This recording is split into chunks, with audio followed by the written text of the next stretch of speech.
Čaute všetci, dnes nás čaká Cape Byron, no tak si to poďte s nami užiť.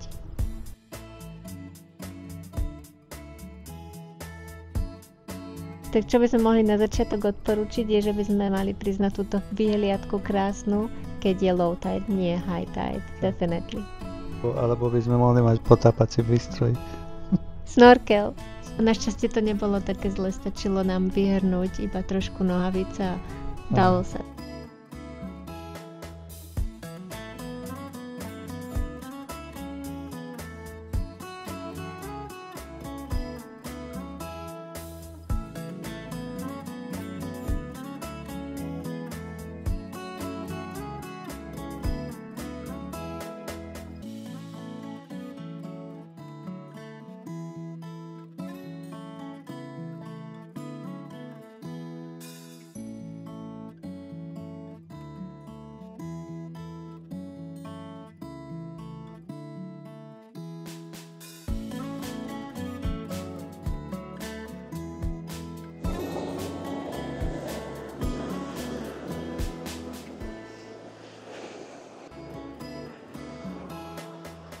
Akože, čo to tu tady máme?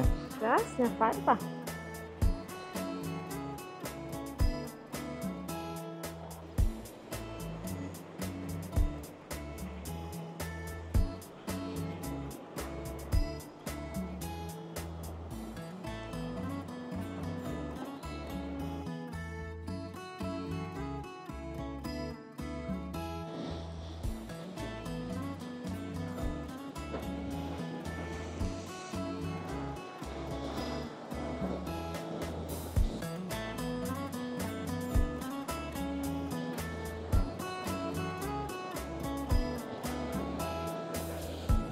Čo robíš? Zlatko, dávam si tieto návleky, lebo tu je... si nevedel, že ideme na beach. Áno, Zlatko, ale je minus 20. Aspoň ja sa tak cítim. Ľudia sa kúpu. Ja sa totálne tak cítim. Kúpu sa, ale tam týpek stojí v kabáte, hej, my sa trasieme od zimy a oni sú vo vode všetci. Surferi. No, láska. Asi majú dobré oblečenie. A slnku, keď nefúka vietor, je super teplo, že ideš do plaviek, namočíš si trochu nohy, vyjdeš, inak voda je teplá. Že? Dosť teplá. Vedela by som si predstaviť sa tam kúpať, ale nie. Ja nie. Nikdy ja si ani teba neviem predstaviť. Okay.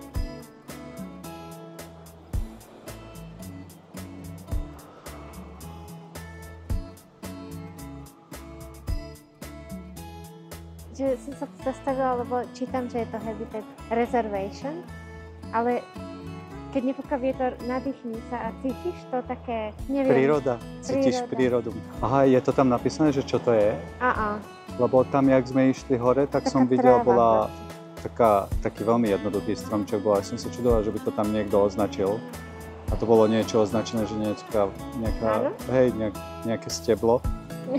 Dôležité. Niečo trojkoreňové tam bolo napísané. No nič. No je to rozkošné. Možno to cítiť. Steblík sa volá Coastal Banksia a je bežne známa ako pobrežná banksia. Je to druh stromu, ktorý rastie pozdĺž východného pobrežia Austrálie a je to jeden z najrozšírenejších druhov vyskytujúcich sa medzi Viktóriou a centrálnym Queenslandom. Najčastejšie sa vyskytuje ako strom a rastie až do výšky 25 metrov.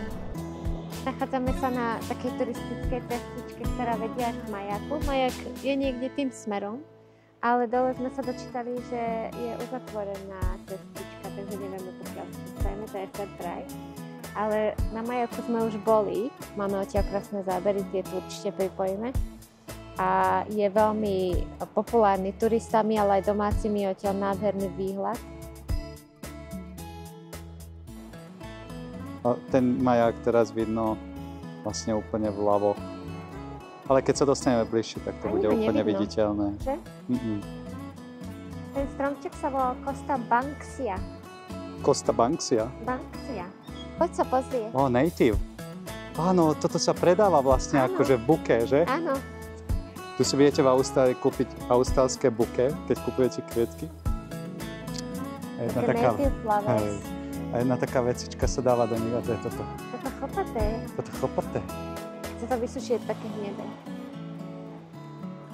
Look at this. And this is just amazing. To je aký volk.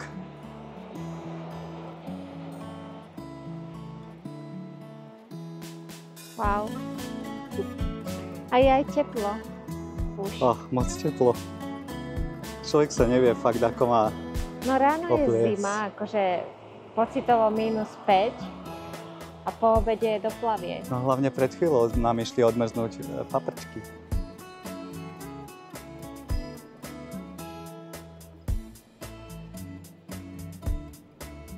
Cape Byron je najvýchodnejší bod Austrálie, ktorý sa nachádza v New South Wales.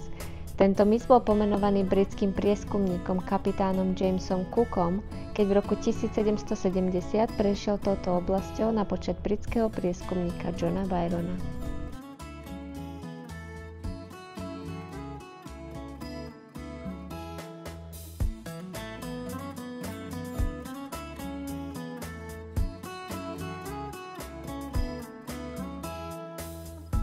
O domorodých obyvateľov Bundjalung sa hovorí, že žiarlivý manžel hodil svoju kopiu do kanoe svojej manželky aj milenca. Kanoe sa rozlomilo na dve časti a kleslo na dno oceánu. Z vody trčala iba zadná a predná časť člna, čo vytvorilo skalný útvar len 2,5 kilometra od tohto brehu.